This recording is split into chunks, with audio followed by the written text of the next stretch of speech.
Hello everyone. In today's video, we are going to know about MA education program of IGNOU. So IGNOU has various programs. तो इसमें से one such program is MA education.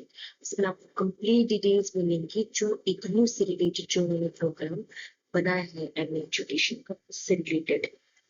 तो इसके लिए पहले आपको basic information क्या पता होनी चाहिए। बेसिक इन्फॉर्मेशन आपके पास ये होनी चाहिए कि इसके लिए एलिजिबिलिटी क्राइटेरिया क्या है। अगर आप एलिजिबिलिटी क्राइटेरिया की बात करते हैं तो जो एलिजिबिलिटी क्राइटेरिया एक कोई भी बैचलर डिग्री आपके पास होनी चाहिए, किसी भी डिसिप्लिन की हो सकती है। वो नेसेसरी नहीं है कि अगर आपने बीएड कर रखी है या फिर बीएड नहीं कर रखी है तो it is not necessary, but आपके पास एक बैचलर डिग्री होना कंपल्सरी है। इसका ड्यूरेशन क्या है? जनरल ड्यूरेशन मिनिमम क्या होता है इसका? 2 इयर्स का होता है। ईयरली प्रोग्राम है। तो और अगर आप एमए एजुकेशन कर बाई चांस कभी कभार लोग कंप्लीट नहीं कर पाते तो आपके पास मैक्सिमम 5 इयर्स का टाइम होता है जिसके अंदर आप ये प्रोग्राम कंप्लीट कर सकते हैं। इसे मीडियम ऑफ इंस्ट्रक्शंस इसके इंग्लिश ही रहता है।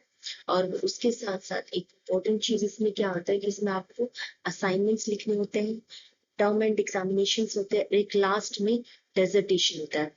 वैसे मीडियम ऑफ इंस्ट्रक्शन इंग्लिश में है क्योंकि इसमें जितने भी आपको क्या कहते हैं स्टडी मटेरियल मिलेगा, सारा का सारा स्टडी मटेरियल आपको इंग्लिश में प्रोवाइड होगा। लेकिन अगर आपको अपना असाइनमेंट्स लिखने हैं या टर्म एंड एग्जामिनेशन लिखने हैं या फिर आपको डिसर्टेशन भी करना है, आप हिंदी में भी कर सकते हैं। इस प्रोग्राम की फी इंस्टॉलमेंट्स में पे की जाती है। First in top for the entire program के लिए फीस होती है 13,500। ये था इसका बेसिक इंफॉर्मेशन। उसके बाद हम नेक्स्ट बढ़ते हैं, सिलेबस की बात करते हैं। अगर आप सिलेबस की बात करें फर्स्ट ईयर के हिसाब से सिलेबस, क्योंकि ये ईयरली प्रोग्राम है 2 इयर्स का है, तो फर्स्ट ईयर में आपके पास होते हैं 6 सब्जेक्ट्स। ये सारे के सारे ये आपके सारे के सारे 6 सब्जेक्ट्स। इन 6 सब्जेक्ट्स में सबसे पहले हर एक सब्जेक्ट एक कोड होता है। तो एम एजुकेशन के फर्स्ट सब्जेक्ट कोड MES करके आएंगे ये सारे 011, अंडरस्टैंडिंग बेसिक एजुकेशन का, फिर एजुकेशन के nature, purposes, learning, learner and develop, ये सारे के सारे अगर किसी ने बीएड कर रखा है सारे के सारे ही उसमें आ जा रहे हैं। और ये इंपॉर्टेंट क्या होता है एजुकेशनल रिसर्च को, क्या आपको हेल्प करता है इन केस आप डेजर्टेशन बना रहे हो उस टाइम पे भी आपको हेल्पफुल होता है ये चीजें। नेक्स्ट है आपका सेकेंड ईयर में सिलेबस। सेकेंड ईयर में आपके पास चॉइसेस होती है। तो सेकेंड ईयर में आपके पास 5 स्पेशलाइज्ड एरियाज होते हैं। इसमें से कोई भी एक स्पेशलाइज्ड एरिया आपको चूज करना होता है। For example the first one is जैसे यहाँ पे हायर एजुकेशन का। अगर आप इन केस फ्यूचर में आप चाह रहे हैं कि आप PhD करके किसी कॉलेज में प्रोफेसर लगे एजुकेशन के, you can go for higher education, कि उसके हिसाब से आपको चीजें अंडरस्टैंड करनी पड़ेंगी। 4 पेपर्स होते हैं। फिर अगर आप डिस्टेंस एजुकेशन अगर किसी इग्नू वगैरह में अप्लाई करना है फ्यूचर में, उसके बारे में अंडरस्टैंड करना है तो डिस्टेंस एजुकेशन ऑप्ट कर सकते हो। नेक्स्ट आपके पास ऑप्शन आप एजुकेशनल टेक्नोलॉजीज, बहुत इंपॉर्टेंट आजकल के हिसाब से, क्योंकि बहुत सारे एजुकेशन को एनहेंस करने के लिए, उसको एक सपोर्ट देने के लिए हमारे पास एजुकेशनल टेक्नोलॉजी सब आ जाती है इसके अंदर। उसके बाद आता है नेक्स्ट में एजुकेशनल मैनेजमेंट। एजुकेशनल मैनेजमेंट ये बहुत मेरे को ऐसा फील होता है इससे ज्यादा इम्पोर्टेंट ही हो जाता है एजुकेशनल मैनेजमेंट।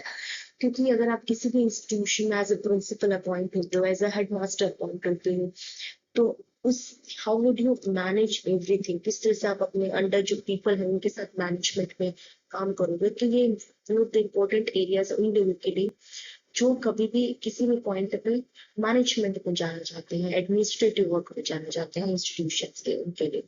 फिर ये होता है एक एडल्ट एजुकेशन के लिए, क्लास 3 एडल्ट एजुकेशन।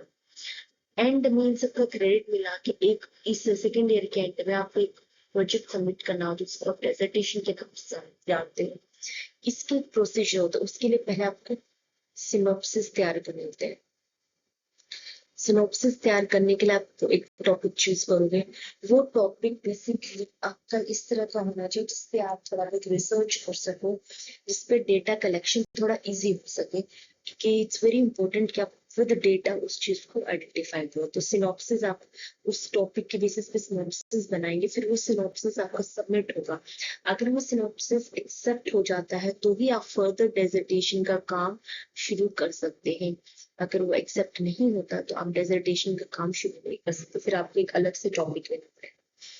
तो ये सारा था कंप्लीट विद रिस्पेक्ट टू, अगर आप बात करो इग्नू के लिए। और आई थिंक ये one of the best courses है when it comes to education. अगर आपको फर्दर क्या कहते हैं किसी भी एजुकेशन फील्ड में पीएचडी करना, फॉर एग्जाम्पल आपको अगर पीएचडी करना हो, कुछ भी करना हो, पीएचडी करना हो या फिर एजुकेशन के फील्ड में रिसर्च करना हो,